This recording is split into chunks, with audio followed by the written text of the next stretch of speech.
अब तक ये सुना जा रहा था कि मुजफ्फरनगर में हिंसा की आग को सियासी दलों ने हवा दी है, लेकिन ये बात अब साबित भी हो गई है और साबित हुआ है उन 2 वीडियो से जिसमें तमाम सियासी दलों के वो नेता कैमरे में कैद किए गए हैं जिन्होंने खुलेआम भड़काऊ भाषण दिए और मुजफ्फरनगर की फिजा में जहर घोलने का काम किया। ये हैं मुजफ्फरनगर के मुजरिम, ये हैं यूपी दंगों के गुनहगार। अब तक आपने सिर्फ सुना था कि यूपी के दंगों को राजनीतिक पार्टियों ने हवा दी, लेकिन पहली बार देखिए भीड़ को उकसाते नेताओं को। टेलीविजन पर बैठकर सौहार्द का ढोल पीटने वाले नेताओं ने धर्मनिरपेक्षता का चोला उतार फेंका इस भीड़ के सामने।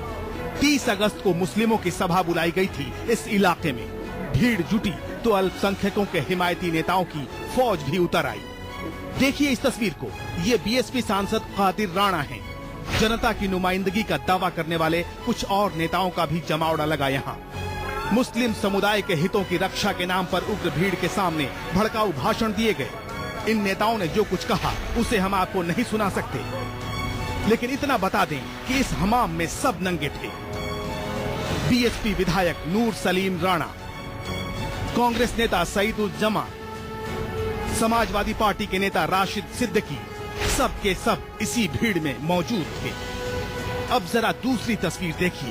तारीख थी 31 अगस्त, यानी मुस्लिम समुदाय की सभा के ठीक अगले दिन 31 अगस्त को ही हिंदुओं की महापंचायत बुलाई गई। गेरुआ चोले में हिंदू हितों का ढिंढोरा पीटने वाले चंद चेहरे इस महापंचायत के अगुआ थे।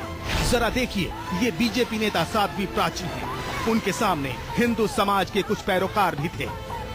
लोकतंत्र के इन सिपाहियों ने यहाँ भी शब्दों की सीमाएं तोड़ी, भीड़ की भावनाएं आवेश में बदली और उसके बाद जो कुछ हुआ उसका नतीजा सामने था। ये दोनों सभाएं उस वक्त हुई जब पूरे इलाके में धारा 144 लागू थी। बावजूद इसके पुलिस प्रशासन का नामो निशान तक नहीं था। तब तक मुजफ्फरनगर में हिंसा की आग भड़क चुकी थी। तस्वीरें गवाह हैं कि नेता चाहते तो गुस्से की आग पर पानी डाला जा सकता था, लेकिन इस आग में राजनीति का घी पड़ा और दंगे की लपटें धधक उठी। देश जानना चाहता है छद्म धर्मनिरपेक्षता का चोला ओढ़कर बैठी सियासी पार्टियों से कि इस तस्वीर को देखने के बाद भी क्या राजनीतिक दलों को शर्म नहीं आती? क्या दंगों के गुनहगार ये नेता नहीं है? यूपी में 50 लोगों का खून किसने बहाया? हम जानना चाहते हैं भारतीय जनता पार्टी से कि उनकी नेता साध्वी प्राची किस हैसियत से भीड़ के सामने गईं? क्या बीजेपी मानेगी कि उसके नेताओं ने लोगों की भावनाओं को भड़काया? हम पूछना चाहते हैं कांग्रेस से कि उनकी पार्टी के नेता सईदुज्जमा मुस्लिमों की सभा में क्या कर रहे थे? देश पूछना चाहता है समाजवादी पार्टी के पुरोधा मुलायम सिंह यादव और उनके सुपुत्र अखिलेश यादव से कि सूबे में सरकार होने के बाद भी समाजवादी पार्टी के नेता राशिद सिद्दीकी वहाँ क्या कर रहे थे? यूपी सरकार की पुलिस उस वक्त कहाँ थी जब भड़काऊ भाषण दिए गए? हम जानना चाहते हैं बीएसपी सुप्रीमो मायावती से, जिन्होंने दंगों के पीछे बीजेपी और समाजवादी पार्टी की फिक्सिंग के आरोप लगाने में जरा भी देरी नहीं की, कि उनकी पार्टी के सांसद कादिर राणा उग्र मुस्लिम समुदाय के सामने क्यों गए?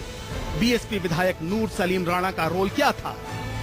यकीनन इन तस्वीरों ने देश की राजनीतिक पार्टियों के चेहरे से नकाब नोच फेंका है।